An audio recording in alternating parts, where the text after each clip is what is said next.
very much. Throughout this talk, I'm going to be asking you a series of questions. And hopefully you'll get a better appreciation at the end of the talk, the value of questioning. Because often they are at least important, if not more important than the answers. Because when we don't stop and ask ourselves questions in life, we're literally disenfranchised. We're disempowered to be able to put things in place to help us have a better life.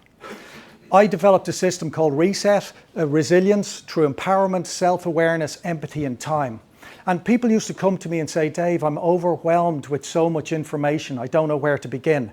So I came up with 3 questions that work professionally and privately. And it's as simple as this. Where am I? Where would be a good place to be? And when we have those points, we can now map a pathway to them. Let me give you an example. Let me ask you a question. Is there anything you could be doing to improve your own lives, but you're not doing it as often or well as you could? Yes. Of course, right? You already know that. You just paused. So you don't need anybody else. We're conditioned to think that we need something outside of ourselves to improve our lives. But just those couple of seconds, you already have a starting point. Let me ask a question. Please stand up. Anybody here who has never made mistakes or has no vulnerabilities, has no stress and no challenges in their lives? Thank you for your honesty. But the reality is, we're all more the same than we are different. It doesn't matter your age, your gender, your financial state, your nationality, your skin color, your orientation, your religion. What makes us the same is that we have feelings, and life is a struggle, and we all have vulnerabilities. And that allows us, when we understand that, to have empathy for ourselves and therefore empathy for others. So where are we? We live in a society that's always on, technology addicted, we're cognitively overloaded and overstimulated. We have a society that's conditioning us to be economic entities and feel we're not enough, that we have to keep chasing and striving for something else. But that's not true. What we could focus in is meaning over money, or cash, contentment over cash. Let me give you an example. Would you like to be a millionaire? If I write a check for $1 million, would you like it? Okay, here's a check for $1 million. Only thing is, you now have chronic fatigue. You can't get out of bed. That's your life from now on. Do you want to keep the money? No. Okay, right. Look, I'll tell you what, we go again. Here's $1 million. This time you have great health. But you book your favorite restaurant for something to eat. But you're on your own because you now have no friends or family. And that's your life going forward. You're going to be isolated. Surely your life would be probably less rich and more...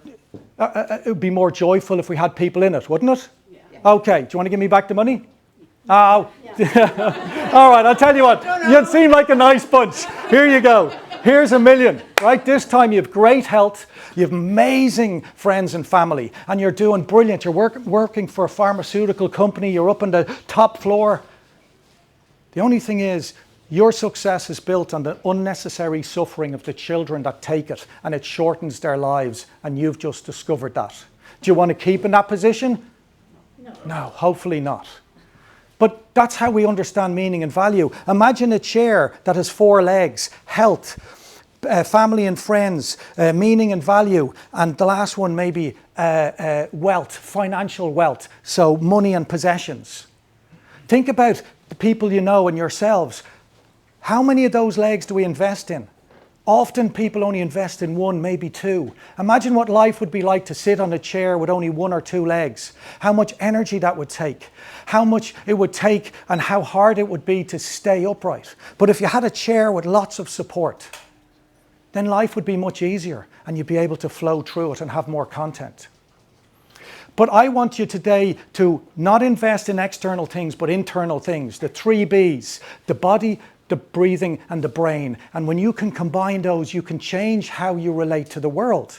Let me ask you a question. Why do we breathe? To live. To live, okay. I have a black belt in Taekwondo. We breathe to generate power.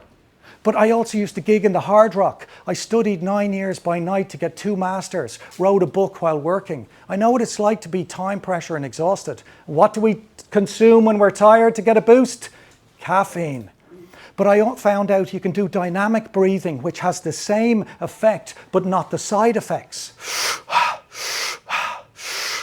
You do that, you get the high, but you don't have the same lows and the same side effects. So, I also teach Tai Chi. In Tai Chi, we breathe to massage the internal organs, to change the heart rate variability, to improve resilience, change the brainwave patterns. Actually, I'd like you to just watch me do Tai Chi for a couple of seconds. Don't judge it as good or bad, whether you like it or not, just watch.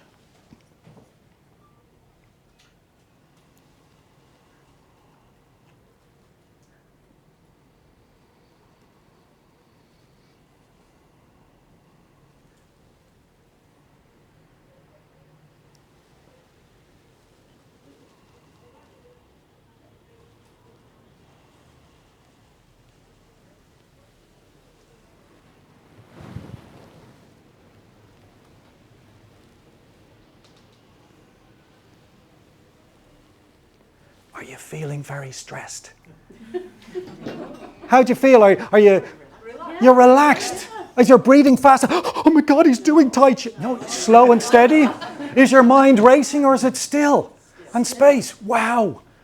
So what you're telling me is I'm up here doing all the work and you're just observing what I'm doing and it's changing your neurology, your psychology, your physiology.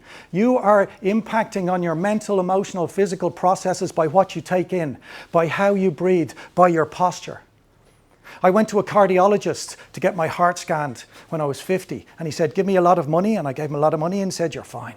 I said, okay, I'm going to get my money's worth. I said, excuse me, if somebody comes into you and they're breathing maybe through their mouth and their inhale is shorter than their exhale and they're over breathing, which most of us are doing now, won't that increase the heart rate, the blood pressure, the adrenaline, the noradrenaline, the neural activity, anxiety and stress? And he goes, yes, Dave, I know this. I'm a cardiologist. I said, brilliant. What if somebody comes into you and they're breathing slow and steady in and out through the nose, diaphragmatically into the abdomen, and maybe their exhale is slightly longer than their inhale and there's a pause? I said, wouldn't that have an opposite effect? Wouldn't that tend to bring down the blood pressure and the heart rate and the stress and the anxiety and the worry? And he goes, Dave, I've been studying for 20 years. I'm the professional. I know this. What's your point? I said, what if somebody has poor posture? Like most of us do with tablets and phones and computers and sitting in cars. Our ribs come in, the diaphragm can't move freely. So we're breathing high in our chest. It's harder for venous return. It puts more stress on the body. He goes, I know this, Dave. What's your point? And I said, one last question. How many patients have you ever suggested that if they improve their heart, or if they improve their breathing, or they improve their posture, it can immediately have an effect on their heart? And he said, none. Now, luckily, I now went into University College Dublin, into the medical school and presented this. And I'm now a guest lecturer in first year medicine to demonstrate how we can affect our mental, emotional, and physical processes by the 3 Bs. So let me give you another example. So where are we? We live in a society that feels that we're not good enough, that we always have to chase. It would be great to have space and time, wouldn't it? That's where we would like to be, to make decisions by asking questions. That's how we get there. So how do we do it? So I'm just going to teach you a very quick breathing technique. It's the triangular breathing. In for 2, out for 3, pause for 2. So just tuck your chin, let your head go towards the ceiling, tuck your tailbone, and let your belly button rise a little bit. Decompress your spine. You are kings and queens. Sit up regal. You'll notice you'll be taller. If you look down now at a 45-degree angle, you'll notice your peripheral vision's engaged, your panoramic vision. You would only do that if you feel safe and secure. Your eyes are now telling your brain that you feel safe. So, if you breathe in and out through the nose, slow and steady, your breathing's now telling your brain you feel safe. If you place the tongue on the roof of your mouth, as if you're clicking, but leave it up there, and soften the muscles on each side of your mouth. Your trigeminal muscles in your face is telling your brain you're happy. It thinks you're smiling. You're going to change the neurological cocktail you have. So now I'd like you to breathe in for 2, Out for 3. 1, 2, 3. Pause. Breathe in for 2, through the nose and out through the nose. 1, 2, 3. Reset, rejuvenate. Inhale, 1, 2. Exhale, 1, 2, 3. Rejuvenate. Keep breathing like that. When you came in here first, you were probably breathing like most people. We now are shifting to over-breathing, which is hugely adding to our anxiety and our not feeling enough and chasing for things outside of us. But when we slow our breathing, we get better blood flow to the brain, we get a better balance in our pH in the blood, we actually get more oxygen into the tissues. We feel energized and calm by slowing the breathing and steadying. So let's just summarize what we've covered. All right. Questions are at least important, if not more important than answers. That you ask the 3 questions. Where am I? Where would be a good place to be? How do I get there? If you can stop and just notice, because we get caught in a trap of feeling we're not good enough, conditioned by this society, this technology-addicted, always-on society that's trying to upset us. You have the power, the investment of the 3 Bs, your breathing, your brain, your body. You have those, it's free. It's in your control. I'm trying to empower you.